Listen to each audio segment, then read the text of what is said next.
We've been silenced around our bodies for too long, and we should always have the opportunity to celebrate what they are, what they can do, how they can feel.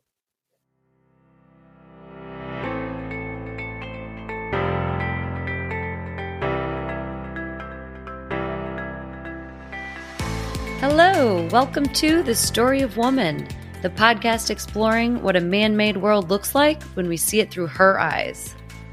Woman's perspective is missing from our understanding of the world. This podcast is on a mission to change that. I'm your host, Anna Stecklein-Lau, and each episode I'll be speaking with an author about the implications of her absence, how we got here, what still needs to be changed, and how telling her story will improve everyone's next chapter.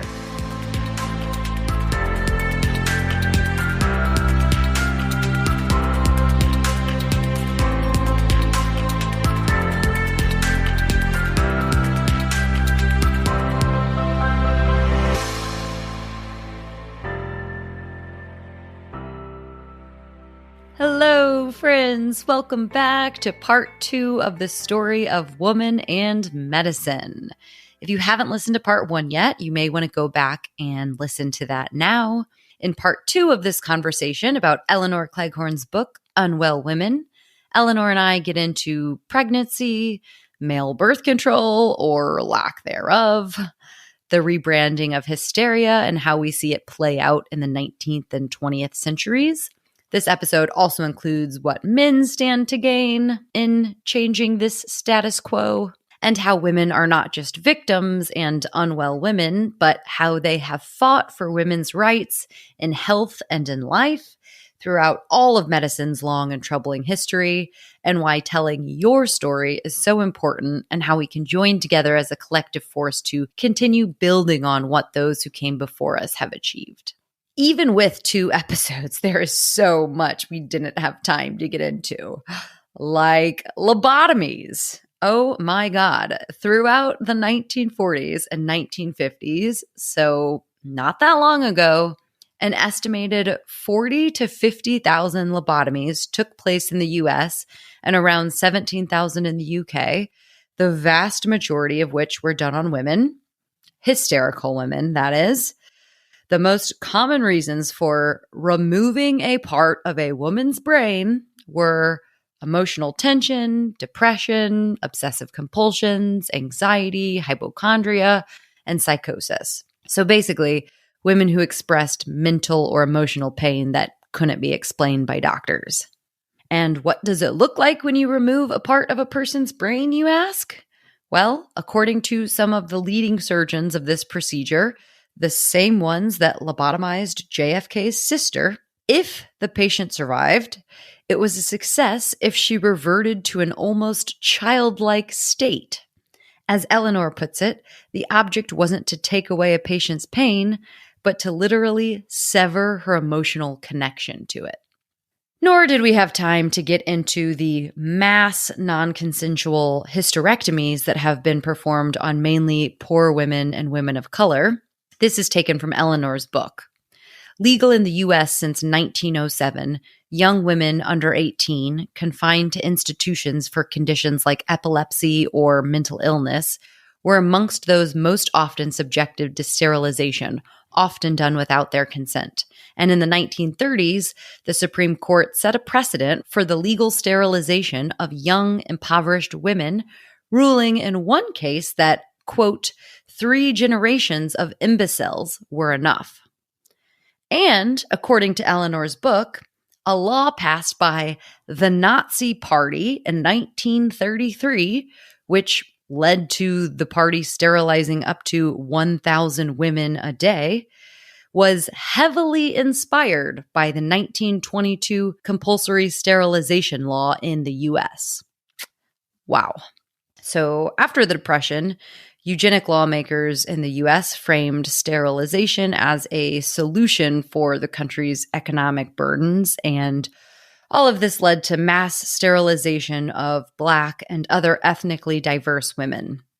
Mississippi allowed surgeons and gynecologists to perform hysterectomies without patients' consent. It was so rampant that the operation became known as the Mississippi appendectomy. Maybe you've heard of Fannie Lou Hamer, the civil rights activist who went to get a small tumor removed and had her uterus removed without her consent or knowledge. It wasn't until weeks later that she found out what had happened. And this was 1961. And I do hate to be the bearer of horrific news, but this history of medicine's abuse of marginalized women in the name of research and control continues today, because in 2020, it came out that an ICE facility in Georgia was performing unwarranted and often non-consensual mass hysterectomies on detained women. It was compared to an experimental concentration camp. So full circle from the 1922 law that inspired Hitler to take after the U.S. medical institution. Yep, these things are pretty depressing to think about, but how else are we going to understand what we're up against and start turning things around? So there is just so much important information in Elinor's book that we barely even scratched the surface.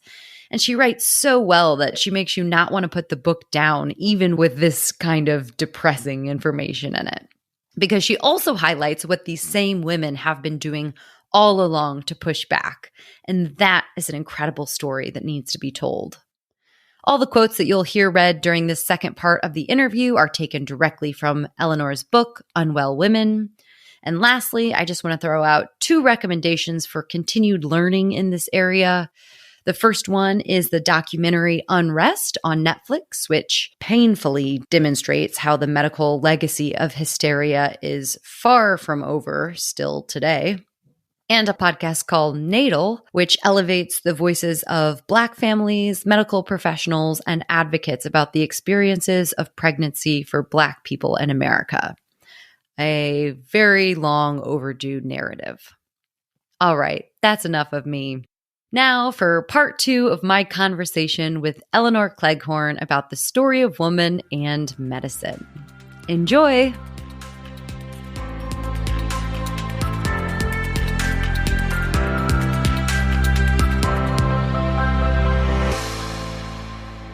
So we have gone through ancient Greece, the Middle Ages, and then we move to the late 1800s when women start demanding, as you say, equal education and suffrage. So seeing these objectively have nothing to do with medicine, I didn't quite expect them to pop up in this way in your book.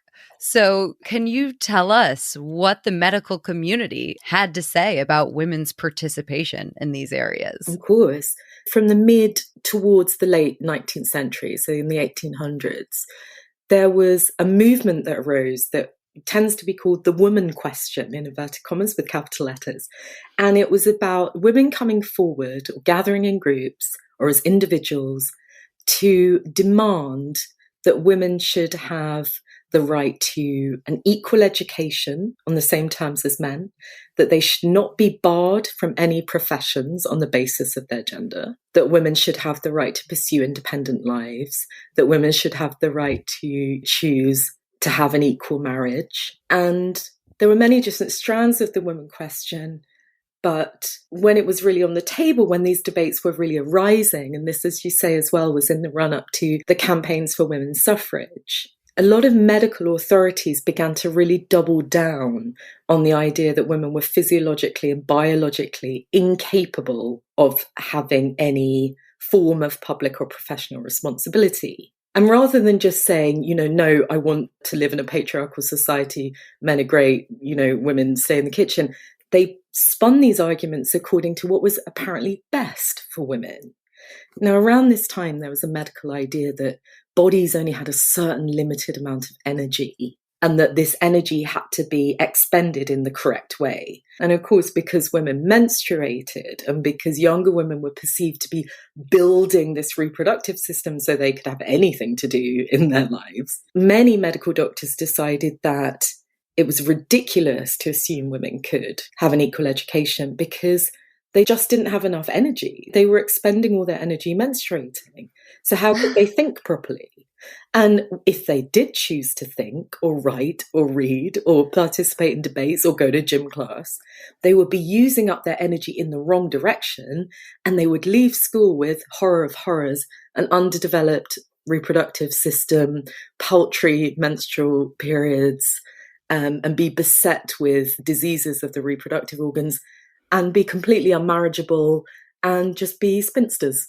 So it's again absurd and infuriating, but it's so fascinating as an example of this thing I talk about with medicine being every bit as social and cultural as it is scientific. These medical chaps in the UK and the US who were leading these sort of debates against expanding women's rights were very much voices of authority. You know, they were speaking about women's lives, but they were drawing on this apparently irrefutable biological evidence that women were simply incapable, that it would not just be undesirable for women to have more rights, but it would be very unjust of them to recommend it because it would make them sick and ill. And luckily, around this time in the 19th century, around the time of the woman question, around the time of the emergence of suffrage campaigns, there are women who are gaining a voice in public spaces, who are writing against this kind of propaganda, which is what it was. And it's also a time in which women were gradually beginning to be able to train as professional doctors. And menstruation or menstrual health was one of the really important battlegrounds at which some of the earliest and most important figures in women's medicine began to articulate, you know, how important it was not just to have women in medicine, but how important it was to expand women's rights. And one of my favorite figures in the book is an American physician called Mary Putnam Jacobi, who really took, you know, the menstrual bull by the horns here, menstrual debility bull by the horns. And she argued against a Harvard doctor who was really leading these campaigns to say women would get so menstrually ill if they went to school that they should, you know, be practically barred from getting an education. And she debunked this by doing research with actual women. Whoa. By giving women diaries to record their menstrual symptoms, by recording experimental data about their body temperature and their nourishment and nutrition and exercise levels. And she produced a volume of researched material that proved that unless a woman had an underlying disease, there was nothing in the nature of menstruation to suggest that rest was needed, that exemption from activity was needed. And she really emphasized, and was one of the first people to do so, that periods happen to the body, not to the mind. A very important distinction. So she really, you know, and she led this new form of thinking, a new form of much more feminist medical thinking, which combined agitation for women's rights with clear scientific knowledge that was myth-busting and debunking. And that's fantastic. It's such a rich, fascinating period in medicine's history. Yeah, and we really needed people like her because, as you say, many physicians said that women's suffrage was a destructive illness. And this is an actual prescription that was given to women back then as remedies for their, you know, nervous exhaustion and other hysteric symptoms. Quote, live as domestic as life is possible. Have your child with you all the time. Lie down an hour after each meal. Have but 2 hours of intellectual life a day, and never touch pen, brush, or pencil as long as you live. This was in the 1900s. I mean, that will make anyone lose their mind. So I like how you highlighted the response from women, that they're not just victims and unwell women, but they're taking a stand. And we see, as you say, medical feminism come out of this, women pushing back, getting into education so that they can become the doctors that find the cure and trailblaze to start forming the path of what we see in medicine today. For centuries, our bodies have been demonized and demeaned until we feared them, felt shame because of them, were humiliated by them. Medicine has historically pathologized what it means to be a woman and what it is to live in a female body, to such a degree that being unwell has been normalised in society and culture, while a woman's rights over her own body remain contested even today. But, over the centuries of medicine's long history, Women as doctors, researchers, activists, rebels, campaigners, and most of all as patients, have continuously challenged the medical orthodoxy that has insidiously controlled their lives. Medicine's history has always been, and is still being, rewritten by women's resistance, strength, intelligence, and incredible courage. So I want to talk about pregnancy real quick because, we've talked about autoimmune diseases and menstruation, menopause. Pregnancy and childbirth is obviously another big component here. And first of all, I find it wild that bearing children has been praised as the sacred duty forever, and yet we seem to have made very little progress in the actual medical care of pregnant people. According to the World Health Organization, today, 810 women die every day from preventable causes related to pregnancy and childbirth.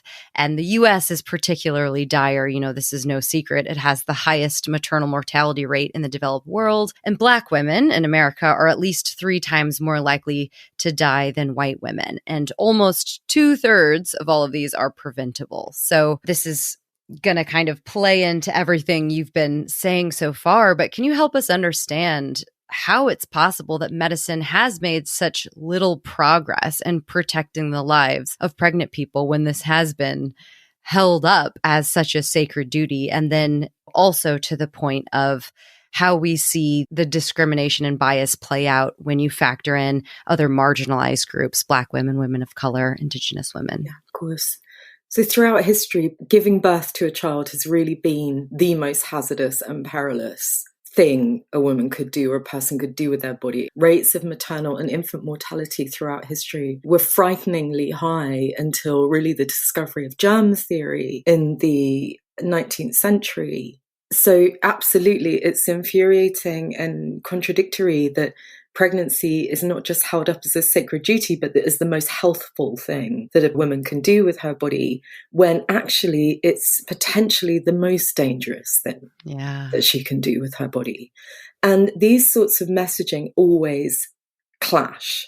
And we see this particularly in the pro-natalist culture around the 2 wars in the UK and the US particularly, when, the idea of women performing a patriotic national duty to give birth to citizens of the future was really promoted. But yet, just before both of the wars, in the US and the UK, maternal and infant mortality rates were dire. So on the one hand, to sort of push this public agenda that women needed to have more babies, it was patriotic, it was a national duty. But on the other hand, to not improve care or services or the treatment of women to ensure that pregnancy was safe for them, or that indeed they were properly supported and cared for after they had had babies. In the UK, around the 1930s, women who were involved in supporting, especially working class women in the UK, became very concerned about the state of maternal health. And not just maternal health, but the impact that having babies or going through, terrible experiences, miscarriages, stillbirths, birth injuries, was having on women. And they began to really bring this to attention by researching the maternal experiences of women in Britain and arguing for a much more caring maternal culture, where women would be provided with free healthcare, where their babies would be given, the provision of milk and food in the years afterwards, where there were maternal health centres where women were cared for. And we see this persist today. The shifts in the culture around birth from something that's a woman-only, very feminine, very feminized space that you have in, say, the Middle Ages, to the introduction of male midwives in the 1700s with the interventions of things like forceps, of very managed births. These sort of struggles between what is best and healthiest and safest for women have really gone on in these cycles. Throughout the 50s, birth was very managed. I write in the book about twilight sleep, which was this horrendous form of anesthesia that was given during delivery, where a woman would effectively be not completely unconscious, but in this sort of twilight state of semi-consciousness while her baby was delivered. This exempting of control, very medically managed, that kind of came up from around the 1920s. And this idea that the safest birth was a most medically managed one really persisted. And then around the time of the women's health movement from the 60s and 70s, so many women who wanted to reclaim control over their bodies were recognizing that these medical interventions had not contributed necessarily to improving the health and lives of women and their babies. And they began to sort of agitate for a much more natural and much more women-centered experience of birth and birth culture. You know, a return to births being primarily managed by female midwives, by birth companions.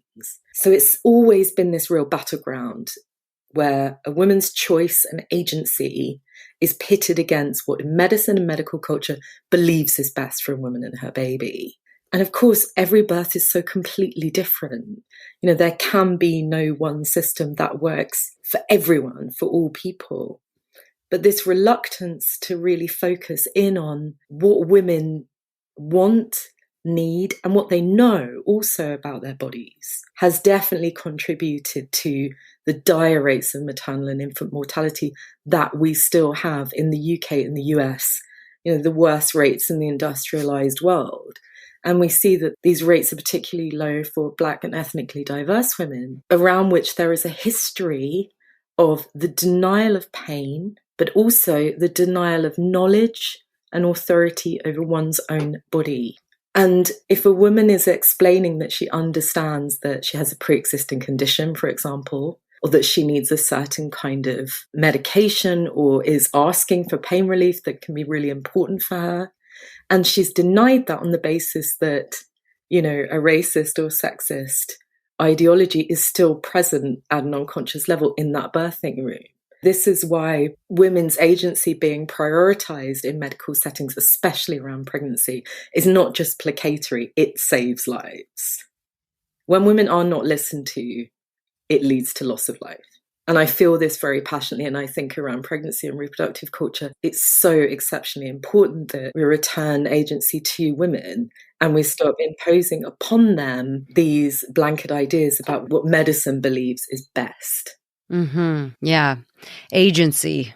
I think that's something that's definitely lacking throughout all of the life of the woman, especially when it comes to her own health. And on the other side of this, we have where women don't have agency and control over the decision to carry a pregnancy to term or not. You know, this whole book is this interweaving of culture, society, and politics within the medical establishment. And I think today, a very concrete example of that is abortion.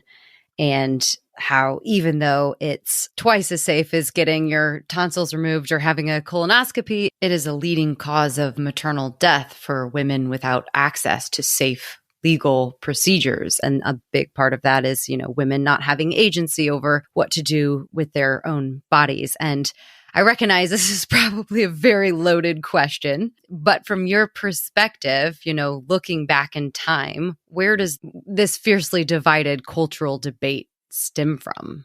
I think it stems again from this complete exemption of women being allowed to have any control over their bodies. I think that abortion represents choice and control and agency in a way that always had to be curtailed. You know, debates now around reproductive justice have nothing to do with the health of mothers or babies. It's all about social control. It's all about representing this very misogynistic idea of what women are for.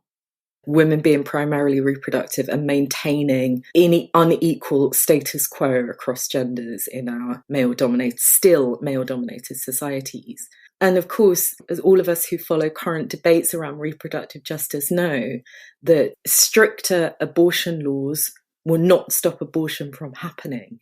They will stop safe abortion. Mm-hmm. Throughout history, women have always understood how to terminate a pregnancy that was unwanted. There have always been methods that women have used to control their fertility. Women have never been this kind of blunt, dumb instruments just waiting for, you know, a man to come along and tell them what to do. Women have always had knowledge around their bodies, but women shouldn't have to resort to covert methods that can damage their health and hurt them and sometimes lead to loss of life when, as you say, this kind of procedure is safer than having one's tonsils out or having a tooth pulled. The abortion debates in the UK really began in earnest around the 1930s, when women involved, again, in the working class women's health rights, looking at how best to support working class women, we're realizing that the burden of having many children, not having access to reliable contraception, for example, was taking such a toll on the health and financial security of women and of their children that they really began to gather together and debate women's rights to contraception, free contraception, to accurate advice about how to limit their families, to use the language of the time, and also that women should have free, unhindered access to safe medical abortion. Now, this was a truly radical proclamation to make in the 1930s. But thank goodness we did have these kind of debates, exactly the kind of debates that we see now in exactly the same kind of language that is couched today were happening in the 30s. These women were gathering together, and men too, who supported abortion rights, were gathering together to insist that abortion should not be a medical matter. It should not be up to a doctor to diagnose the need for abortion. Abortion should be about a woman's right, about her agency, about her choice. And they also were very clear in their debates that making contraception and sexual health information and education freely available to women, so demystifying this culture of, women don't know anything about their bodies, the white-coated doctors know it all. Education, empowerment was crucial to meaning that women had that control as they went along. But if they needed it, they were able to have a safe termination of their pregnancy. And in 1938, we had a landmark case in the UK of a young girl who was only 14, called Miss H in the literature, who was raped by a horse guard, one of the Queen's horse guards. And it was a very violent gang rape. And she became pregnant as a result of this attack. And her parents understood that making her go through with this pregnancy would be not only a physical burden, but psychologically incredibly damaging for her. And they sought out the advice of a feminist doctor called Jo Mallison, who was an advocate for contraception, for abortion access, for women's rights to choose. And she recommended that this young woman were allowed a medical termination performed by a doctor safely because of what she had been through. And abortion at the time was illegal in the UK unless a woman was certified insane. Okay, so women had no right to choose. But the case of Miss H, which was, debated extensively, ended up being a first tentative step towards reproductive justice in this country, because the procedure was performed on Miss H by a doctor, a gynecologist called Alec Bourne, who said, as a medical doctor, I believe that she deserves and needs to have this procedure. And after he performed the abortion, he contacted a police officer and told him, I have emptied the uterus and now I want you to arrest me. And then ensued a debate about what constituted a justification for performing abortion. And the law shifted slightly to say, okay, it was up to a doctor's discretion if they believed and could justify that a woman's life, and that included her psychological life, were in danger were the pregnancy to continue. So it was a subtle shift in the law. It wasn't a change of law, but it was a subtle shift in the thinking around it that began, the long journey towards reproductive justice. And we have really good reproductive justice laws in the UK. But as we've seen, as we've looked around the world, around Europe and the US at the moment, all the while that abortion remains a matter of law and a matter of medical discretion, our rights to that are very precarious. Yes. And as you've pointed out, our rights are precarious, and it depends on the class that you're born in, essentially, the class that you're a part of, because people who can afford to pay for safe abortions always have and always will, but working class and poorer women have to improvise. And, very timely. I mean, it's been timely for a while now in the US, but if Roe gets overturned in the US this upcoming summer, it's going to be marginalized women who pay the price. Absolutely. The very women that are already dying at those alarmingly high rates, and all of the middle class white women, many of whom are the ones advocating for Roe to be overturned, will continue to have their safe legal abortions. Absolutely.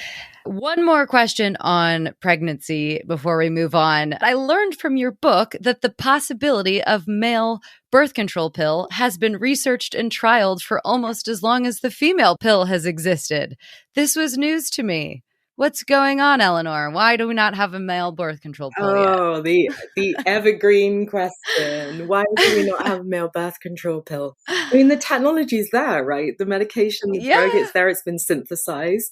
But I think it's been something that no one's really wanted to fund. There was a WHO study that I quote in the book that states that it's very unlikely to be taken up and taken to mass market because it causes men to have a lower libido and, a bad mood. I mean, hello, can we just all put our hands up? All of us who've ever taken birth control. And this, again, is a really fascinating insight into how we prioritize male sexuality and male sexual agency as a matter of health.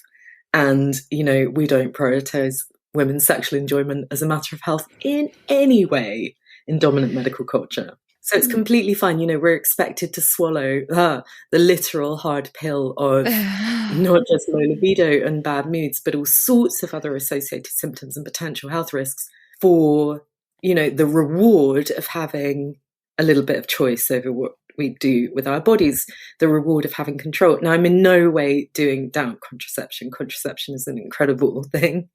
But also, it's always been mired in this lack of transparency and in this sort of idea that women are again denied their agency when it comes to expressing what's happening in their bodies.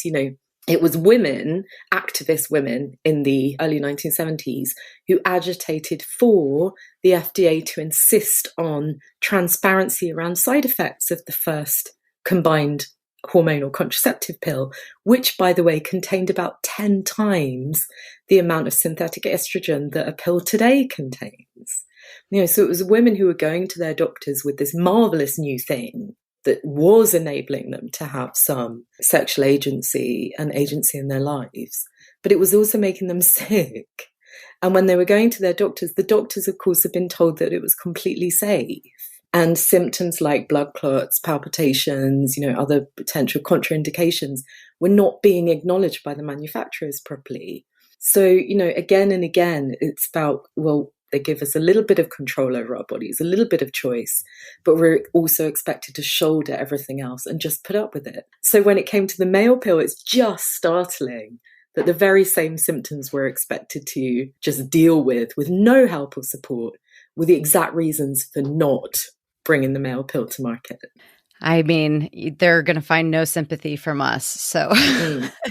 And I always think, the male pill is really interesting because I've also read things about people, the authors of studies, assuming that men wouldn't remember to take it every day, which is fascinating to me because there's this real sort of infantilizing going on. Well, you couldn't rely on them to take it every day, right? But yet we're expected to police and control our bodies and to kind of devote all this time to doing that. Whereas men, those poor dears, can't remember to pop a pill out of a blister pack every day. It's too much for them. Poor dears, they can run our nations and our medical establishments, but they can't remember to take a pill for themselves. By the beginning of the 18th century, humankind's philosophical and cultural fascination with sensibility and emotion was embedded in new medical theories about women's nervous temperaments. New medical theories about women's nervous delicacy came thick and fast. In England and Europe, women emerged into the age of emotion enslaved by their nervous deficiencies. Women's illnesses were easily interpreted and dismissed according to blanket assumptions about the weakness and inferiority of the female body and mind. Hysteria then became whatever male physicians and medical writers wanted it to be. The only definitive diagnostic sign was being a woman. Oh, all right. So circling back to our old friend Hysteria, we know at some point it became untenable to diagnose a woman as hysterical. So can you kind of talk us through Did that just go away? Did we see a kind of rebrand? I think in your book, this really came to light in the 19th and 20th centuries as we start to see things like neurosis and other hormonal diagnoses. So how do we kind of see that get rebranded that leads us up to where we are today? So hysteria is really a fascinating concept because it was a male physician-created diagnostic category for almost any symptom of a woman's body and mind. And it never had a clear and defined definition because it wasn't a real disease. It was a set of assumptions about women's bodies that were given the label hysteria. And it had many different definitions because lots of different physicians, gynecologists, neurologists, between kind of 1700s and the 1900s, decided that hysteria was something different. It was either a reproductive disorder, or it was a neurological disorder, or it was a mental illness. It had lots of different forms. It was very shape-shifting. But ultimately, it was this umbrella category that served as a buffer for male physicians' ignorance often about what might have actually been going on in a woman's body or mind. So hysteria began to lose its power as a medical diagnosis. As you say, around the late 19th century, a lot of physicians were coming together to say that hysteria was never real. One physician called it a will-o'-the-wisp of, medical diagnoses. And they realized that its kind of spurious vagueness meant that it wasn't really tenable. And that's when it also coincided with the time when other chronic diseases began to be named and documented. So hysteria was this sort of puzzle, wrapped in an enigma, wrapped in a mystery. And it was also an opportunity. So it had this opportunity to be defined.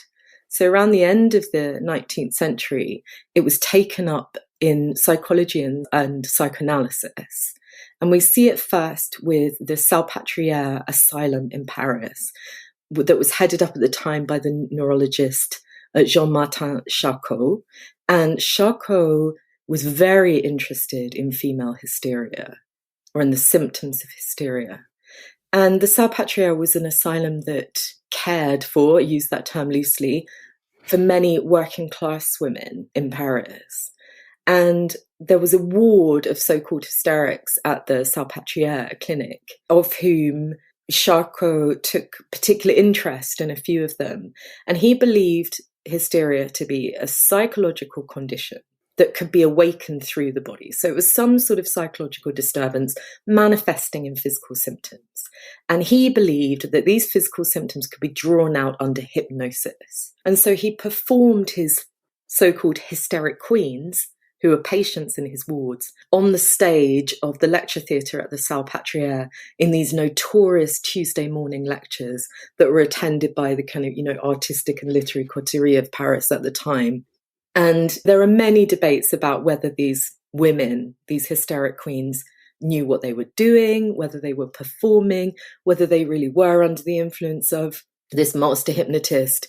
But essentially, this is the point at which hysteria moves from this strange, all-encompassing medical diagnosis to being very firmly a psychological, psychoanalytical condition associated with women losing control, and very firmly associated with women's sort of unbidden sexual impulses.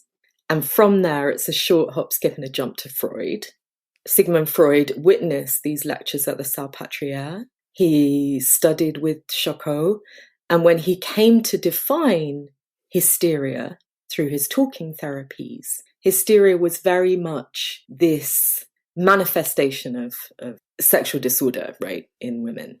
And it was that point that hysteria really moved, from the clinic to the couch, as it were, in medicine, and became a psychiatric diagnosis rather than a physical one. And again, hysteria doesn't exist. This is my contention. Hysteria isn't anything. It doesn't exist. It's been a category that has served male physicians, male gynecologists, male neurologists, male psychoanalysts in terms of pathologizing women and setting up this culture of hysteria not being a medical diagnosis, but in fact being a slur. oh, don't be hysterical. It's this slur. It means losing control. It means screaming and fainting. And that's where we get that origin story from, I believe. It's when that real move from clinic to couch. What I noticed throughout history, as the medical establishment made revolutionary discoveries and continued to evolve and essentially disprove all of their theories about women, they just revised them to fit the same conclusion. So it's not their womb, it's their nerves. It's not their nerves, it's their education. It's not their education, it's their hormones. And it just continuously evolved, always putting that conclusion first and then just adapting how we get there. And, I think that it's true that a lot of these diseases that we see today, lupus, endometriosis, everything that kind of stems from this history, that even when we find the cause and cure, if we don't change our institutions and our culture, we're just going to do this all over again to another disease. Hysteria is going to keep lurking in the background and it'll come up in a different way. So, what's it going to take to stop this cycle for the next generation? One of the things that I think it would take to stop this cycle is facing up to medicine's historic complicity in enforcing and creating often these ideas. These antiquated mythologies that have no basis and in fact have no place in current medical knowledge. And gendered ideas about how women relate to their bodies, relate to their pain, how they express and speak about their bodies also have no place in our current medical landscape.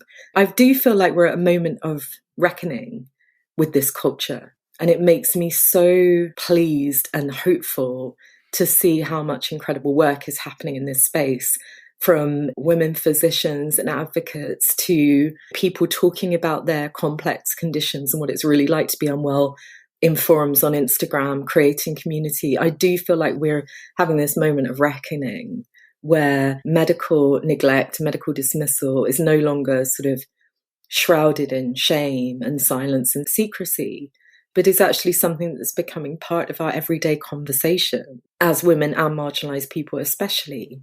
So I'm really hopeful in that sense. I think continuing to press this agenda, there's a lot of work for us all to do, and we shouldn't have to work that hard just to create a culture in which we are cared for and given the opportunity to live healthful lives. We can learn from history that activism, agitation, conversation, building community has always been the route to change, always. And it's always created meaningful change. Without that kind of work done by women and their allies throughout history, we wouldn't have the expansion of women's rights, we wouldn't have suffrage, we wouldn't have maternal health centres, we wouldn't have Roe. This conversation that we're having now, we wouldn't have. So the more we talk, the more we collaborate, the more we join together, the stronger we are. And you mentioned this earlier, but I do completely believe that doctors are not consciously out to harm women. I think that doctors, male or female, they commit to this career, a difficult career, because they care. But these gender biases, they sit above the level of individual prejudice, right? If they're not present in somebody's manner or dynamic as a doctor or healthcare professional, they lurk somewhere in the knowledge. They're shadowed in the textbooks. They're there in the way the data is interpreted. So it's a systemic issue, not an individual issue. And I always praise the care I've had under the NHS. And I've also had some bad experiences. But this was part of what enabled me to think differently about what happened to me, is going back through history and seeing how much we have to untangle, how much we've got to face up to and say goodbye to, consign to the past as we move forward, hopefully to more equitable health culture for everybody. And we can stop calling women hysterical. Absolutely. Right? We can expunge hysterical from the record. And speaking of making healthcare better for everybody, I always like to ask how the topics that we're discussing impact men. And now for Men Are Losers Too. In gender inequality, of course. These are not women's issues. These are everyone's issues. Because as long as women are held back from their full potential, so are we all. Can you tell us, how are men impacted by the legacy of this one-sided medical institution, and what can they stand to gain? Absolutely. There are studies about the impact of gender bias in diagnosis of pain conditions, for example, that show that the way that women express pain, which tends to be more narrativized, tends to be more based in storytelling or sort of a social form of communication, that stands against them in terms of how believable they're perceived to be. Okay. Men, not all men, of course, but a lot of men tend to express pain and other symptoms around illness in a very straightforward way. They might say, my hand hurts here. It's hurt for 2 weeks. They wouldn't necessarily say, well, my hand hurt and I'm really worried about the impact of my children because I'm having trouble doing things for them. I don't want them to see me in pain. A woman tends to narrativize. Men tend to be very straightforward. Men are not socialized, in other words, to speak about their bodies, to speak about their pain. Women are. The fact that we are socialized to speak more about our bodies and more about our pain stands against us in medical settings. But it also stands against men too, because it means we are in this culture where men are less likely to go to the doctor. They put off going to the doctor. They're not socialized to articulate what's happening in their bodies. They're not socialized to speak in a way that makes them perhaps vulnerable. And of course, that contributes very negatively to men's physical and, importantly, mental health. So once we expunge these gender biases that assume women to be overly emotional, exaggerated, not to be trusted when it comes to their bodies, we're also, by extension, addressing this idea that men are always strong, always stoical, which damages them. So when I talk about how we can improve the culture, or what I imagine might happen for the future, what I would really love to see is a health and medical culture where everyone is treated as a human being first, met on their own terms as a human being, and not seen through the prism of gender first, which I believe is what happens now. I believe that assumptions about gender cloud objective knowledge. And if everyone's just seen as a human and met in that way, then again, this isn't placatory. This can improve diagnostic times. It can reduce burden on our health services. It can lead to huge improvements in the health and welfare of people all over the world. I think that brings up a really great point. You have on the one hand, women being treated and men differently according to their genders, and you want them to be seen as just human. But then on the other hand, you have women being lumped in with men when it comes to research and studying what the effects are for things like medication, what they have on the body. So how do you kind of balance that out then? Well, what, of course, you have to do is revolutionize the culture of clinical medical testing and trialing for things like medications by studying all humans, all stages of the life cycle, all stages of the hormonal cycle, all different gender presentations, all different races, all different economic situations, because no one woman or no one man are part of a monolith, right? Men have fluctuating hormones. When we say women, who do we mean? We're not a monolith.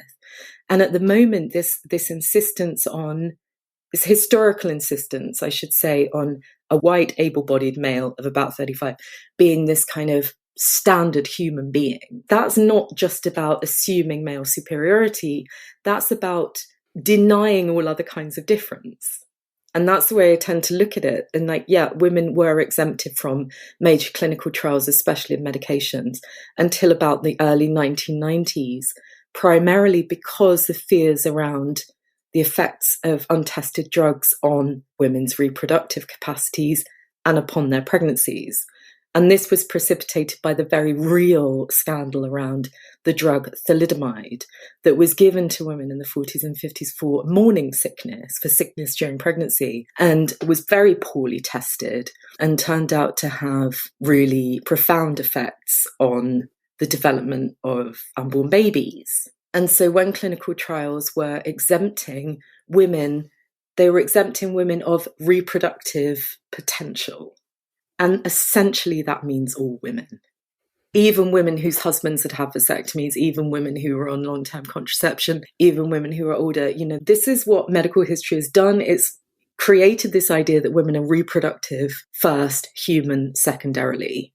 And the only way to rectify this culture is to have clinical and biomedical tests and trials done on the fullest possible diverse range of human beings, so that we really know how a drug affects a woman with a long-term condition, a woman unable to have children. We need to know.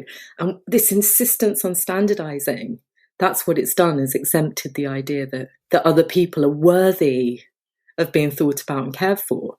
Yeah, and it just doesn't quite add up to exempt from clinical trials and then prescribe those exact medications to that population of people at the same time. So, all right. If people take one thing away from this conversation today, what would you want it to be? I would want it to be, remember your body is your own. Your feelings and experiences of your own body are yours. And even though medical encounters may feel demoralizing sometimes or frustrating, you are the most reliable narrator of what is happening in your body and in your mind. And it can be hard. Our culture and society can diminish that sense that we do know what's happening and we can speak to that. But I think if you keep that in your mind, negotiate your body and your health from the position that you own your body is yours, then I just think that can help you feel more empowered as you negotiate the sometimes complex and difficult journey around your health and medical needs. Absolutely. Stop that self-fulfilling prophecy. And as you said, speaking out about your own body is profoundly feminist. And now for Your Story, the part where you are invited to reflect on this story as it relates to your own life. Think about it, write about it, talk about it, and if you wish, share with the community. Whether or not you are listening in real time, if you send in your thoughts, experiences, questions and recommendations, they may be included in a future listener-led episode. There is a link in the show notes, or revisit the Your Story episode to learn more. Remember, no matter your story, you are not alone in your experience, and there is power in our collective realisation of this. So as listeners come away from this hour with you, are there any questions that you want to put forth to them? What can they pay attention to as they go about their lives? Are there ways they can reflect on their own experiences or ideas or organization you would be keen to hear about from them? I always have been really startled and really moved by the stories that women have shared with me since the book's been published. And I think that speaking out about something that's happened to your body can be so important in beginning to gain that sense that your body's your own, right? And so I'd love to hear a story or an experience, and not just negative medical ones, but ones that are joyful too. I think that quite often in these discussions around women's bodies, what it means to exist in a woman's body in the world can sometimes be so sort of shrouded in struggle, in difficulty. But there's so much joy to be had too, and we often don't celebrate that. So I would love to hear people share stories of their bodies that they wanted to share, that they just wanted to have an opportunity to share, because I feel like we've been silenced around our bodies for too long. And we should always have the opportunity to celebrate what they are, what they can do, how they can feel. Because they are amazing, miraculous things. Absolutely. So yes, celebrate them we should. Feminism was established so as to allow unattractive women easier access to the mainstream. Bitter, nasty, ugly, man-hating, empty horror show. Lesbianic sort of feminism. Which is what feminazism was essentially all about. And now for The Feminism Gets a Bad Rap Because the Narrative Has Been Just a Bit One-Sided corner. All right, now for some rapid-fire questions to wrap up. What does feminism mean to you? Feminism means, for me, respect and dignity and justice for all people. And, feminism isn't something that, of course, benefits only women, as we've discussed. Feminism is a way of respecting the diversity of identity and personhood and humanity that, to me, should begin from a position of care and inclusion, of raising up individual and collective voices and prioritizing people who've been historically marginalized and proceeding with a strength and a conscious sense that being silenced is part of this sort of patriarchal social order. So that's what I feel. I feel like it's a joining together, it's a collective, collaborative voicing of humanness. What is one of your earliest feminist memories? So a time when you realized the world didn't treat girls and boys the same. This is a really interesting question because I was raised by a single mother for a lot of my childhood. And I think I really existed in this bubble of women being able to do anything and everything and women being treated very equally to their male peers. And I think really my first realization that this was not the way the world necessarily worked was probably after school. I went to an all-girls school. So again, I felt like this was kind of reiterated. It was probably at university when I realized that, okay, I'm at this like liberal arts college in London. I'm doing art history and I'm not hearing about one woman. And when I am, she's like a footnote in the history of some white dude's life. And I think that was the real moment in which I thought, okay, there's work to be done here. And I'm really interested in these women who have only been given footnotes, or these women who are only mentioned at the top of a 1.5 hour lecture about, I don't know, some pop artist, for example. So yeah, I think it was then. I think it was a very academic understanding, but one that made me really excited to figure out what we weren't being taught, what we weren't being told about. And that really inspired my work as an academic and my sort of approach to writing. And it was definitely the motivation for Unwell Women too. It's interesting. You're recognizing their silence, essentially, their absence from art. So another form of the silencing. And what is the story of woman to you? The story of women is this story of who has been exempted from dominant narratives. Absolutely it is. The story of women is an extraordinary story that sits beneath what we're all told is history with a capital H, right? So I've presented in Unwell Women this history of how male physicians across the centuries have pathologized women's bodies and minds. But underneath that, women were always caring for bodies, for the bodies of other people. They were always learning. They were always processing information. But it's that stuff that hasn't ever been sanctioned as knowledge. So to me, the story of women are those untold stories, those hidden stories, the things that have not been in the past considered proper knowledge. The story of women is the story of friendships and gossip and overheard rumors and snatches of information. It's everything that sits underneath these dominant practices. And it's wonderful. And there's so much there to be told and discovered. I love that. And it's the story, yes, that we need to uncover. And I think we all are. So by telling our stories, we continue that process. And a few more. What are you reading right now? Okay, so at the moment I'm reading The Sex Lives of African Women by Nana-Dakoa Sekiyama, which is an incredible book. It's a collection of first-hand stories by women in Africa and the African diaspora that have been gathered by Sekiyama over, I think, since about 2015, when she began a blog gathering together stories of sexual liberation, sexual freedom, sexual experiences that are so often not given any space, considering the prejudices that still very much hover around the sexuality of Black and ethnically diverse women. And it's an incredible book. It's first-hand stories, interviews that Sekiyama gathered over the years, interviewing people, allowing women and marginalized people to tell their stories.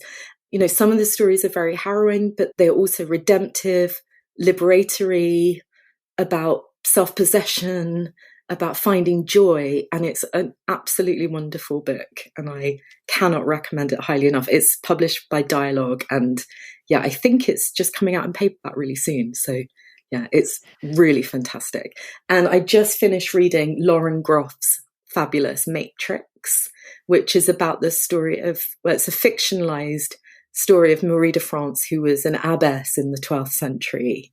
And she takes charge of this abbey of nuns and creates this kind of almost feminist utopia of self-sustained, strong, incredible nuns. And it's sexy and funny and dark and strange. It's, yeah, definitely one of my favorite books of the year. Oh, these both sound marvelous. So good. And so on top of these, do you have a favorite book? This has proven to be one of the tougher questions. So if not a favorite, then maybe a top recommended reading. My favorite book, my desert island book, is Jane Eyre. Always. I read it when I was in my sort of mid-late teens. And every time I've read it in my life, something else has come to the surface in it. And I just felt, this portrait of, in fact, the psychical lives of two women, really, the mirror of Bertha and Jane. And it just felt so completely rendered, but yet also so mysterious. I just think it's incredible. I think I could never tire of reading it. And I'm going to try in my life to always commit to reading it every few years, because I think it really is the gift that keeps on giving. I just think it's extraordinary, really, really extraordinary. And I love it. It's been a long time, so I feel like now you've reminded me I need to go back. Yeah. I recently read The Tenant of Wildfell Hall by Anne Bronte, and that is also extraordinary, very proto-feminist, a real kind of meditation on social mores around marriage and the annulment of marriages. And it's extraordinary. I hadn't read it in my sort of 19th century literature phase as a kind of teenage girl. I'd always sort of left that one aside, but I read it, I think, a couple of years ago, and it's also extraordinary. Oh, great. Well, as always, these will all be in the show notes, so we can all go look them up after this. And what are you working on now? I am working on something else. I'm going to annoyingly keep it to myself, but I'll just say it's in a similar field, still history, still very focused on cultures around women's bodies, around what it means to be a woman in the world. So yeah, I'm very excited, but I'm not being sort of too guarded and cagey. I've just got a real thing about, until something's very real, I tend to kind of keep it quite protected. But yeah, I am working on something else. Exciting. Fair enough. Very mysterious. So perhaps then we can follow you to see when this new thing comes out into the world. So where can we find you to keep updated on that? You can find me at Twitter and Instagram.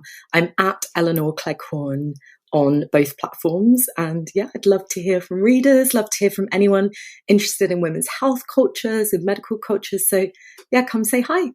Amazing. Thank you so much, Elinor, for your time today. It's been so wonderful to chat with you. I could have chat for hours more. I know, me too. Thank you so much, Anna. It was a total joy.